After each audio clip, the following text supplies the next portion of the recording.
You're listening to the Believe in Giants podcast with Giants legend Carl Banks and broadcaster Bob Papa.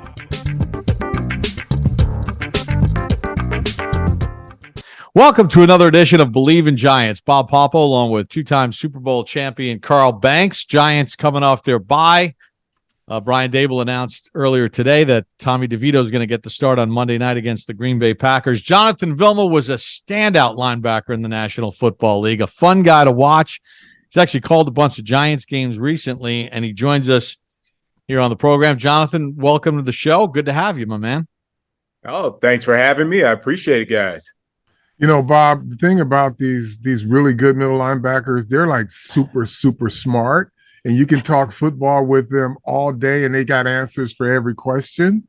So, Jonathan, you know, I was a big fan of you as a player, but even as a broadcaster, it's so enlightening to listen to you talk football and just explain to fans what they're seeing. So I think it's really cool that we are able to have you on our podcast today.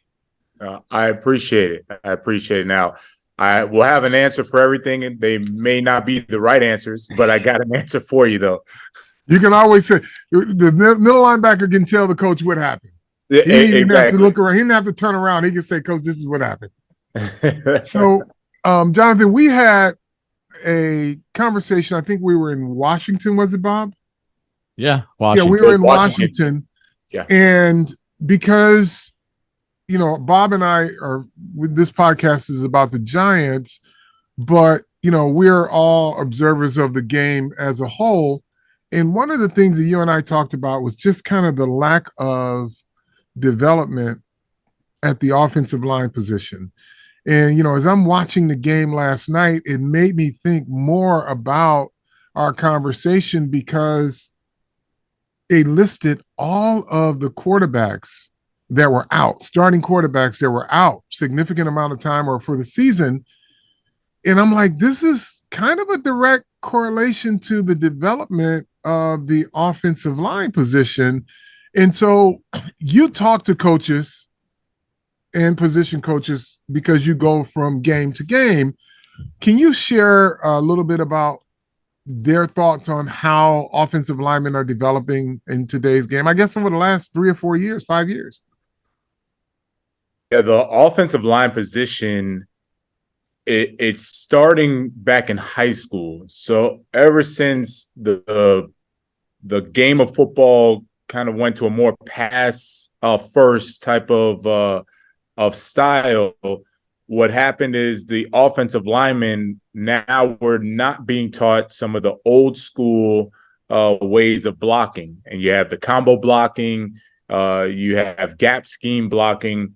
And those fell out of favor because why? You have a quarterback that sits in gun 99% of the time. I'm referring to high school football right now. And then they're usually a half field read quarterback. So if they see cover two, they know where to go with the football. It's, you know, 2 routes, right? And if it's cover 4, they know where to go with the football. And if it's man, they'll go to their best receiver.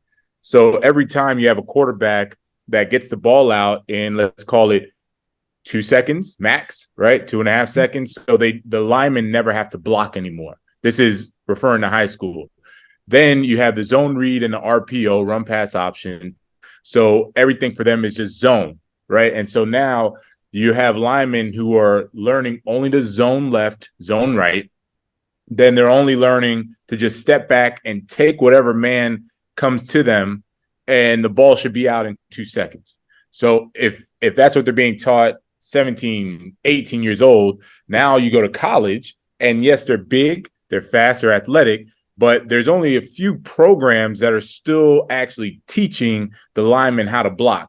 I look at a Michigan, I look at Alabama, I look at, frankly, a lot of the Big Ten, you know, because no one likes it, right? They say, oh, the football is boring. The Big Ten football is boring. Well, yeah, that's because they're teaching the linemen how to block, how to get up to the second level when there's a D-line stunt, how to pass it off.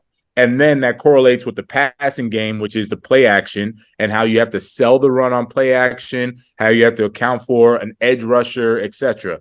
And what you see is only a few schools are doing it in college. A lot of them are not doing it because they just adopted to whatever was best for that O lineman / quarterback. And that's when you look at kind of these pass happy Big 12 offenses, et cetera. And it's no knock on the colleges. If I'm a college coach, I'm thinking the same thing. Well, this guy was great at doing this. This is why I recruited him. This is why I gave him a scholarship. He was really good at doing this in high school. And so if I want to be successful, the best thing for me to do is continue doing what we did in high school and what made him so good. Well, then all of a sudden they get to the NFL, and the NFL hasn't fully adopted this pass first, yes, but kind of the blocking scheme, because you have the defense now that's too athletic, right? The defenses are too athletic to just allow you to sit there as a quarterback, look at one half of the field, throw the ball in 2 seconds. And if they're not athletic, then the scheme is too good, right? They'll make a cover 2 look like a cover 3. They'll make a cover 3 look like a cover 4. And I know I'm getting deep into the weeds about where it's going as far as offensive line, but to circle back to it, offensive linemen are now getting to the highest level. NFL is the best of the best. And they're all of a sudden having to be taught the fundamentals that they weren't taught in high school and in college. And that's the biggest struggle right now, because that's when you realize, man, this guy is really athletic, but his feet may be a little too slow. He may be a little top heavy. He can't handle a D-line stunt. He can't handle an edge rusher with a safety or a backer, right? He can't pass off quick enough because he has never been taught to process that and how his base should be, how his blocking angle should be, and all of these things go into O-line play. So you look at a guy and they say, man, this is a top 5 pick. Why is he struggling? There's a lot more than just being 6'8", 330 pounds and can jump a 37-inch vertical. There's way more that goes into it for the O-line. And oh, by the way, the guy you're going against, he doesn't care about all that. He knows exactly what he needs to do, and he's going to go and rush, and he's going to do what he has to do. So I see the offensive line play, frankly, being cyclical in the sense that you're going to start to see, and I'm sure the NFL coaches are talking to college coaches and saying, hey, you got these tremendous, talented offensive lineman players.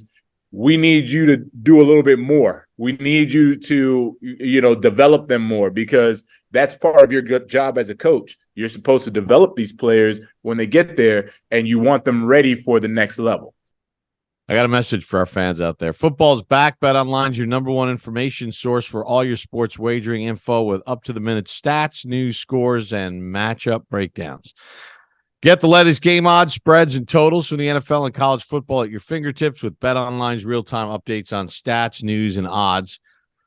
From week 1 all the way to the college football playoffs and Super Bowl, BetOnline is going to give you access to the best football promotions and contests available anywhere online. So head to the website today or use your mobile device. Get in on the action. Remember, use the promo code BELIEVE, BLEAV, to receive your 50% welcome bonus on your first deposit. Bet online where the game starts.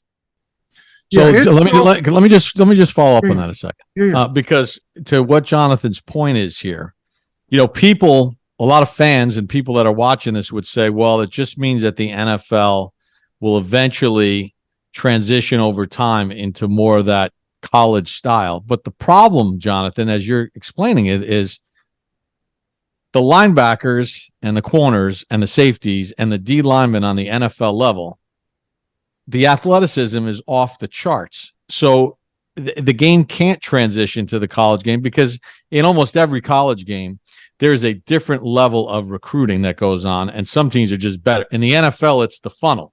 Like, it's just the defined few. So this notion of the NFL is going to become more and more like college offensively really can't happen, because the athletes on defense will never let it happen.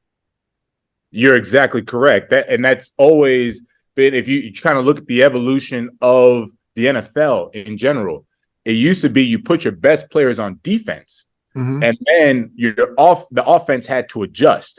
And so the NFL went through cycles, and it's always the offense trying to be innovative. And then the defensive coordinators start to do what? They either scheme you after they've seen your offense for a season or two, or they start to draft the defensive players that can now develop and take control of whatever offense you're trying to run. So that's where, and Carl, you've seen this, right? I'm a small linebacker. I was in favor, back in my years playing. But before that, I wouldn't have been in favor, right? It would have been the bigger linebackers because offenses were running a different style of offense. Then they tried to innovate. So then now the teams draft and they get innovative defensively. And then that's just kind of the cycle. And then what's interesting and why I say it's a cycle, I'm starting to see, and maybe you guys have started to see it as well, a couple teams now are bringing back the fullback, right? A couple teams are now bringing back Power O. They're bringing back jumbo personnel. I just called the Atlanta Falcons Jets game. The Atlanta Falcons, they were living in 12 personnel, 2 tight ends, 13 personnel, 3 tight ends. That's their game. They want to run the football. And I'm starting to see it slowly start to change over because, to your point, Bob, the defense, all the defenses now are super athletic, not very big, super fast.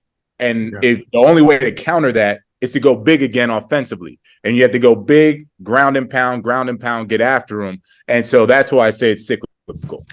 And so with that being said, you've got scoring as low as it's been in a while in the NFL, right? The defenses have caught up. That's right. The defenses have caught up because, like you talk about the defensive line stunts, it seems like, and I'm just not focusing on Giants, but around the league, the end tackle twist is older than football itself. And every time these kids see it, it's like the first time they're seeing it. It's like Groundhog Day for them. Right. And it's like, you look at the teams that are playing well, they've got veteran offensive linemen, right?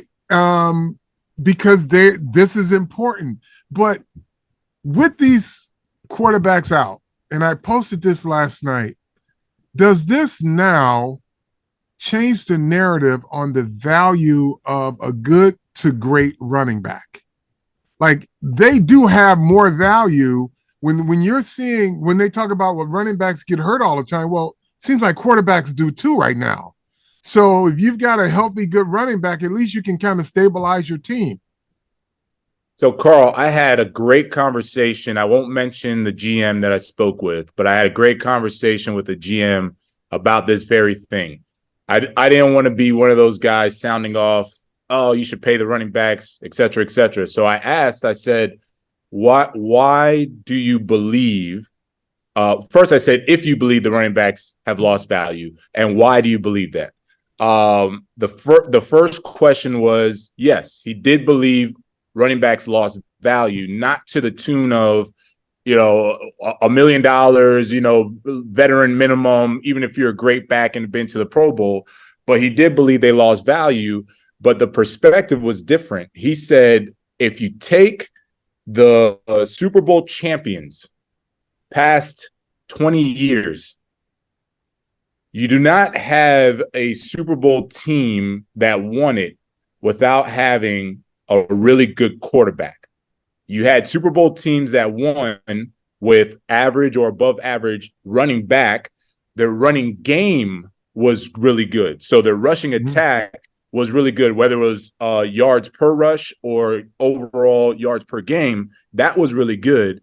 But there was not a consistent theme of having an upper echelon running back that won the Super Bowl. So the GM was telling me, he said, so the way I look at it, I will pay for an upper echelon top tier running back.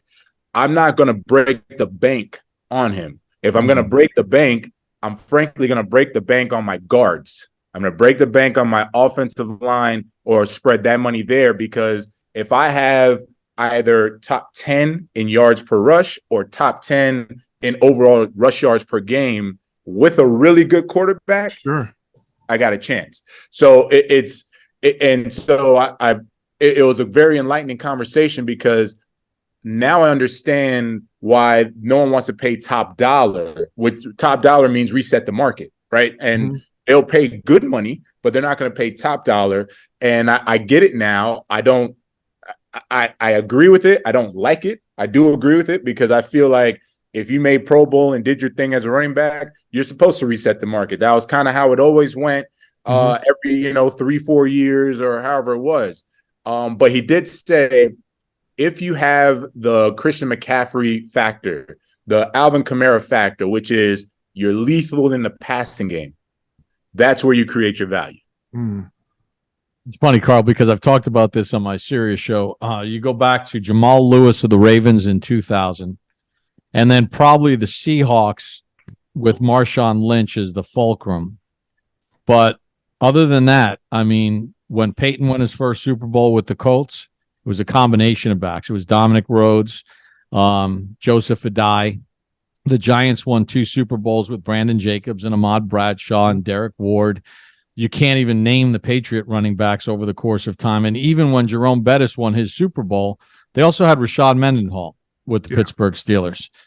So there's the teams that have great running games, to Jonathan's point, good offensive lines and really good backs, but not Adrian Peterson, not Derrick Henry, not Ezekiel Elliott. When you're given a big chunk of money to that one position, it has not proven to be sustainable to win a Super Bowl.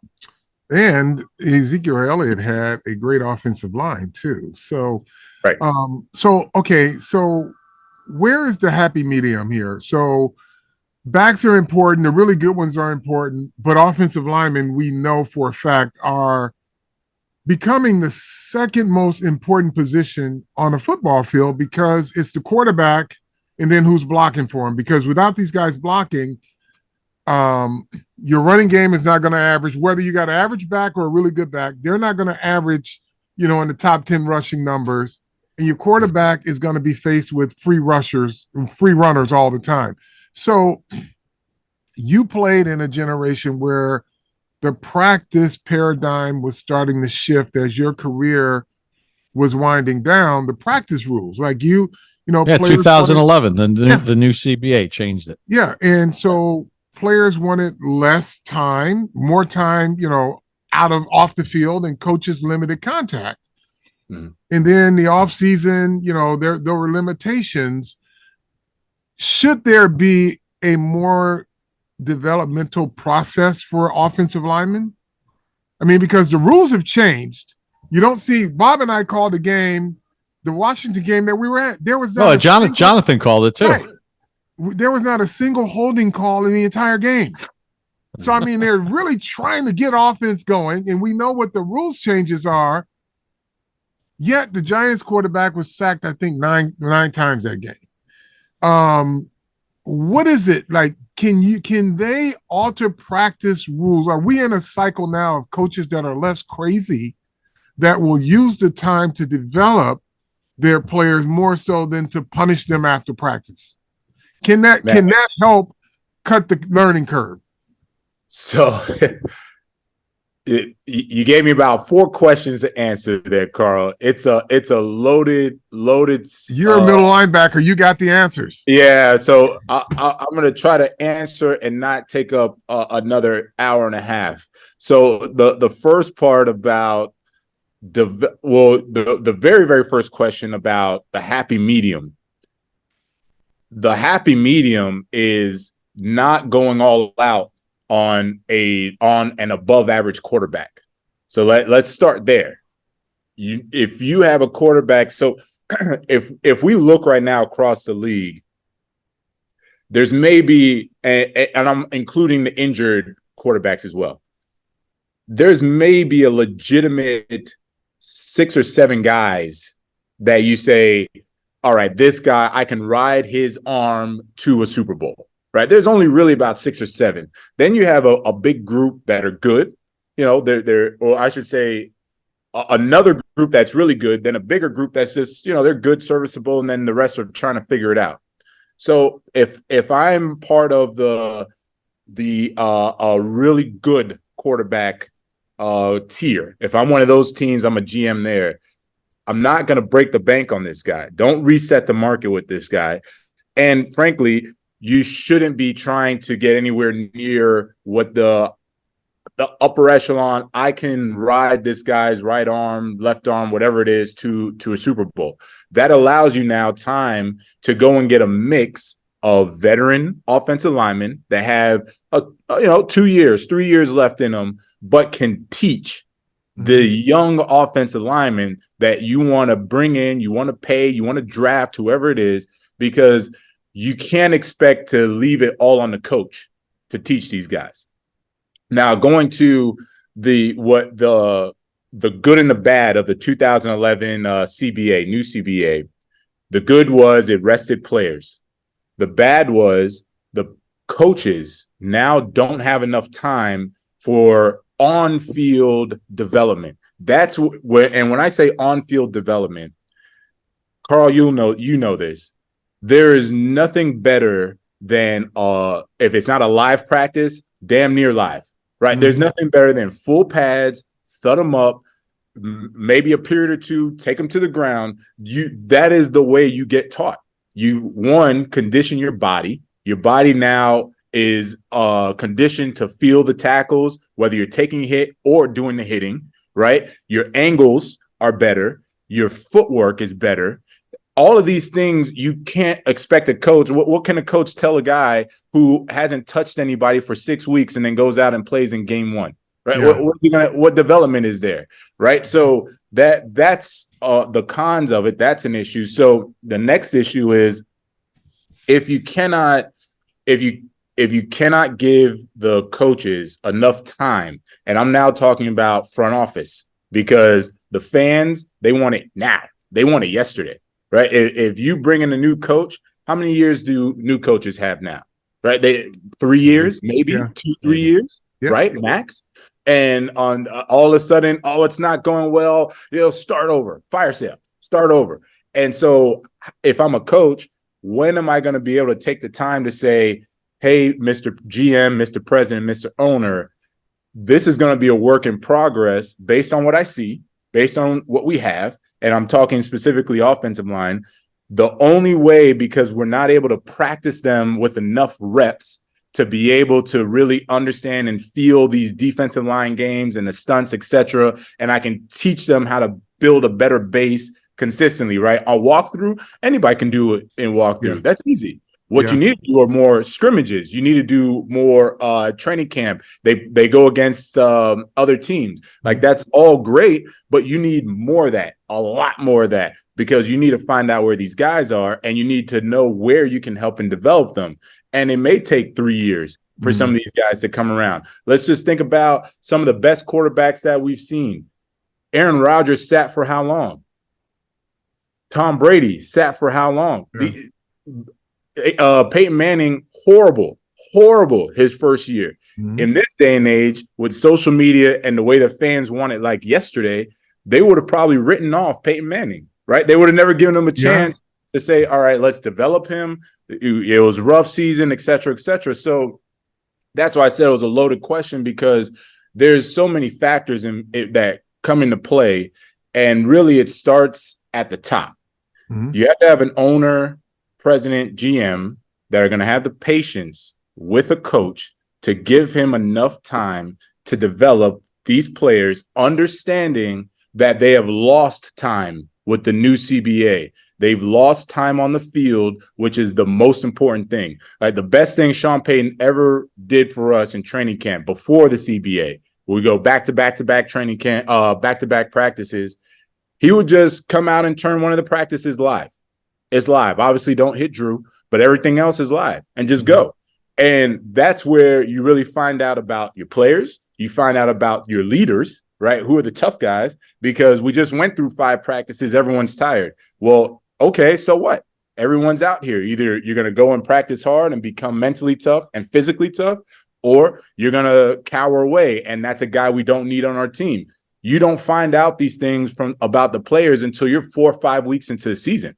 Right. You just don't. So there's a lot to it. And I would stress that at the top, there has to be patience at the top to allow the development. So we are, I guess, basically on the same page. As players still need to be taken care of. And there's not enough trust in coaches that says, okay, they want to abuse the privilege, but you got to figure out how to extend the learning, the study hall piece of it or the learning piece of it on the fly because meeting.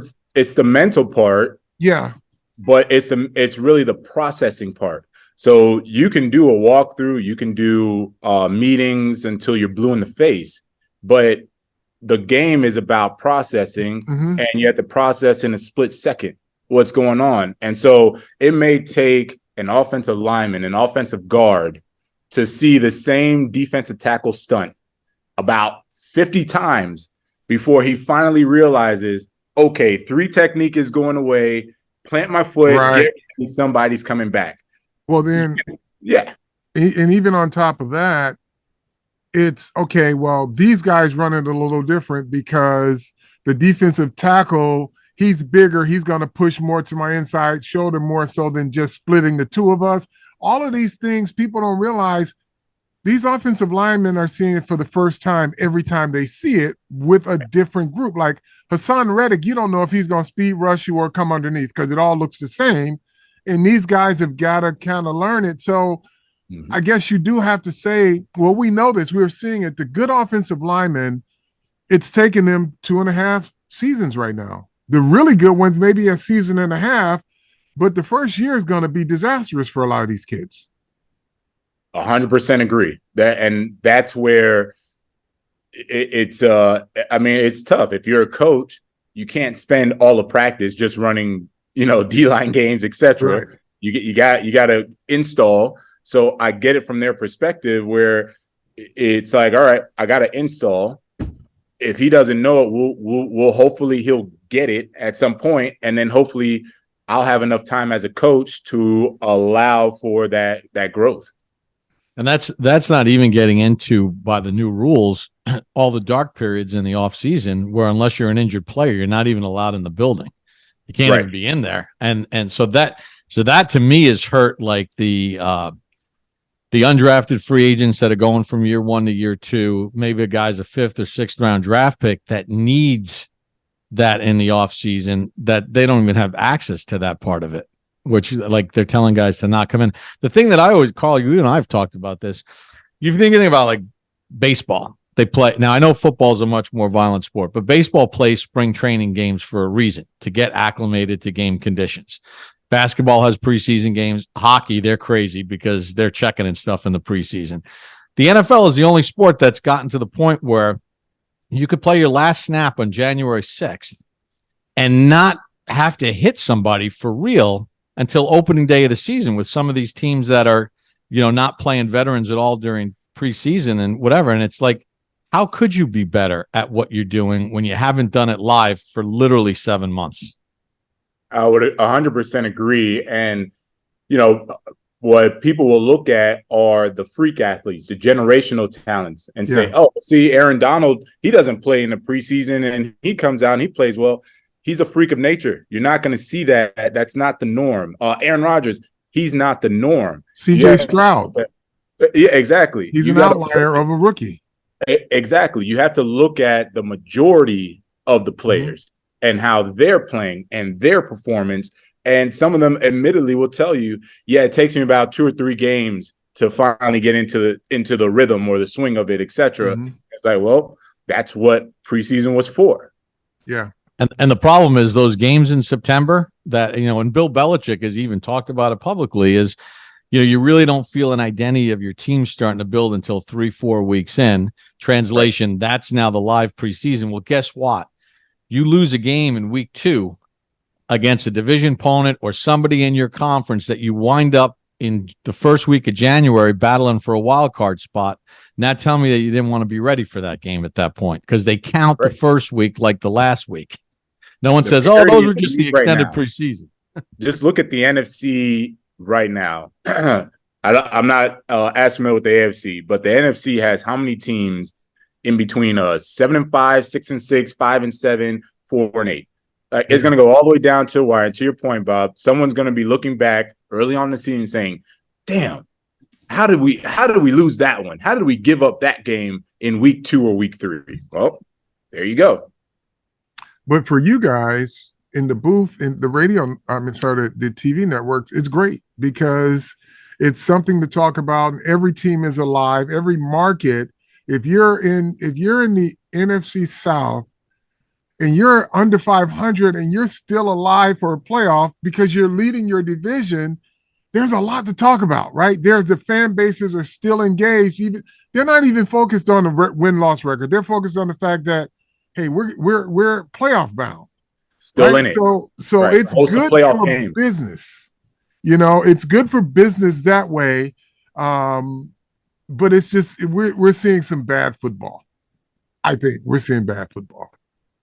And like I said, I think it will change because you have all these quarterbacks getting hurt, highest paid player on the team.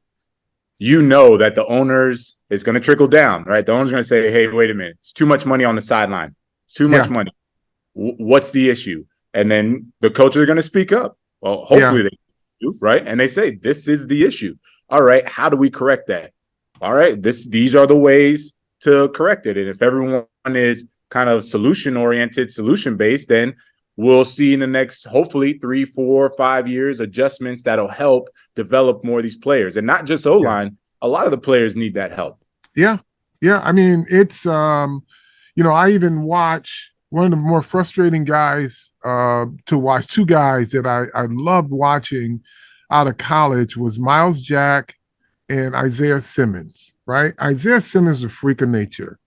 And every time they lined him up off the ball, it was like, I'm like, bro, what are you looking at? And I would love to just watch film with him and just see what is he processing. Is it because he has so many positions he can play? He tries to process everything as opposed to saying, hey, it's one back in the backfield. If it's a run, that guy's getting the ball. Just follow him, right? But it just seems like he's 2 steps late, not one, and he makes up for it because he's so fast. But I'm like, some of these guys, you would think, okay, are they developing these kids? Or are they just saying, you're so good, just go out there and just go play ball? But it's, like you said, it's on both sides of the football. Even the footwork of outside linebackers, they're not, because unfortunately, I guess, for me as a technician, they're just installing. They're not teaching. They're installing, so it's a week-to-week basis. And, sometimes, I know more often than not, some of these players are caught off guard on a lot of plays, and they give up a lot of big plays as a result of that. Like 20 and 30-yard runs more than once a game was used to be unheard of. Right. And now you see them 2-3 times a game, like 30-yard runs. Guy gets through the line of scrimmage, and he's gone. Yep. And hopefully, the way I look at it, hopefully you see more of those 20, 30-yard runs because then that's going to force the defenses to evolve again. Yep. Jonathan, I want to ask you a question. 2009, you win the Super Bowl with New Orleans. And obviously, Sean Payton, Carl and I know him real well from his time with the Giants. When he comes out with that onside kick to start the second half, what's going through your mind? Honestly, we said, finally, we had practiced it for 2 weeks. And every time he would make it a point to take time out of special teams to practice it. So I'll never forget. I would just sit on the sideline while they're practicing it.